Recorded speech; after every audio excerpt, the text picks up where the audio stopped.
नवीन वर्षाचं काहीतरी गोडधोड बनवायचं होतं म्हणून म्हटलं आज बनवूया सेवैया. येस, सेवैया खीर. ही रोस्टेड सेवैया आहे. छान एकदम मस्त लागते आणि फटाफट बनवून तयार होते कारण की अगोदरच रोस्टेड असते ही. म्हणून आज मी बनवत आहे रोस्टेड सेवैया नवीन वर्षाचं स्वागत. तर चला अगोदर आपण आमच्या घरचीच फुलं काढून देवाला वाहूया. एक फूल काढायला गेलं सगळ्या पाकळ्या खाली गेल्या गुलाबाच्या. आता आमचं अंगण तर तुम्ही पाहिलं असेल, आजूबाजूला किती फुलं आहेत. इतके छान वातावरण असते ना सकाळ संध्याकाळ मस्त म्हणजे. पण जे समोर जो रोड आहे ना त्याचा एवढा आवाज येतो ना, खरंच असं वाटतं तो रोड नसतं ना ते इतके छान वातावरण. कारण की मला नेचर खूप आवडते आणि पक्षी झाडं ते तर खूपच आवडतात म्हणून मी सकाळ संध्याकाळ आमच्या टेरेसवर फिरत असते. ओके, तर आपण येऊया रेसिपीकडे. तर अहोंनीच सांगितलं होतं मला की शेवैयाच बनव काहीतरी गोडधोड म्हणून.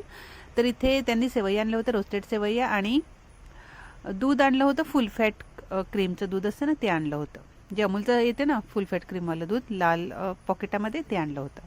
ठीक, तर आता आपण काय करायचं, दूध तापत ठेवूया आणि त्या अगोदर थोडेसे ड्रायफ्रूट्स कट करून ठेवूया. ड्रायफ्रूट्स ऑप्शनल आहेत, पण ॲक्च्युली सेवैयामध्ये टाकतातच ड्रायफ्रूट्स, नसतील तर स्किप करू शकतात. तर मी बारीक बारीक कट करून ठेवलेले आहेत काजू आणि बदाम. आणि आता सेवैया तोडून घेऊया आपण, कारण की हे लांब लचक असतात तर हाताने तोडून घ्यायचे असतात. तर हे बघा आपण छान असे तोडून घेऊया. एकदम बारीक तोडल्या तरी चालेल, नाहीतर असे 2-3 भाग केले तरी चालतील. तर हे बघा मी 2-3 फक्त भाग करत आहे, जास्त करत नाही आहे, कारण की इतके पातळ असतात ना ते डिशमध्ये कमी आणि बाहेर जास्त उडतात. हे बघा. तर आता छान असे तोडून झालेले आहेत. आता काय करायचं आहे, आता मी घेतलेली आहे एक नॉनस्टिक कढई. कढईमध्येच करणार आहे मी. तर जाडसर मी कढई घेतलेली आहे नॉनस्टिक आणि ती तापायला ठेवूया. अगोदर धुवून ठेवलेली आहे. तर आता आपल्याला वेट करायचं, तर अगोदर वेट करूया. गरम व्हायचं, कढई गरम व्हायचं, आणि त्यामध्ये मी ॲड केलेलं आहे तूप. 2 मोठे चमचे तूप ॲड केलेलं आहे. त्यामध्ये अगोदर काय करायचं, हे ड्रायफ्रूट्स आहेत ना हे कट करून ठेवूया. सॉरी, फ्राय करून घेऊया. मी जरा मागे बघितलं ना, आमच्या मागे आवाज येत होता. इथे बिबळेसुद्धा फिरतात भीती वाटते जरा बाहेर असल्यावर. जंगल एरियामध्ये नाही, पण आमच्या एरियामध्ये बिबळे पण फिरतात. नाही थोडे, आता सध्या मी व्हॉइस ओव्हर करण्यासाठी बाहेर आलेली आहे ना म्हणून. तर ठीक आहे, अगोदर मी ड्रायफ्रूट्स फ्राय करून घेतलेले आहेत आणि त्याच दुधामध्ये त्याच तुपामध्ये मी थोडेसे सेवैयासुद्धा फ्राय करून घेतलेले आहेत, थोडेसे रोस्ट करून घेतलेले आहेत. आणि आता त्यामध्ये ॲड केलेलं आहे मी दूध. अर्धा लिटर दूध पूर्ण घेतलेलं आहे मी. आणि आता काय करायचं, गॅस मिडियम करायचा आहे आणि मिडियम गॅसवर शिजू द्यायचं आहे आणि कंटिन्युअसली हा चालवतच राहायचा आहे, कारण की सेवैया शिजल्यानं का ते लगेच घट्ट व्हायला सुरुवात होतात. तुम्ही तर केल्या असतीलच, तुम्हाला माहीत असेलच.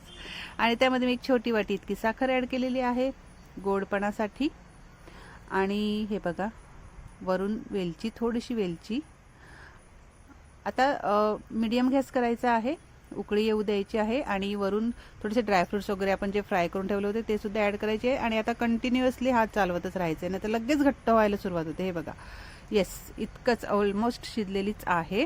इतकंच आता करायचं आहे, लगेच ते घट्ट व्हायला सुरुवात होते. ड्रायफ्रुट्स ॲड करायचे आहेत वरून आणि झालं. एकदम छान अशी मस्त सेवैया गरम गरमच सर्व करायची, नाही तर लगेच घट्ट व्हायला सुरुवात होते. तर आपली सेवैया रेडी झालेली आहे. तुम्ही सुद्धा ट्राय केलेली असेलच. मी ट्राय करा असे नाही सांगणार, कारण की सर्वांनाच येते. मी नवीन वर्षाचं म्हणून ही रेसिपी बनवली. आपण भेटूया लवकरच पुढच्या व्हिडिओमध्ये. तोपर्यंत खा पिया मस्त राहा. Okay friends, thank you, take care and bye bye.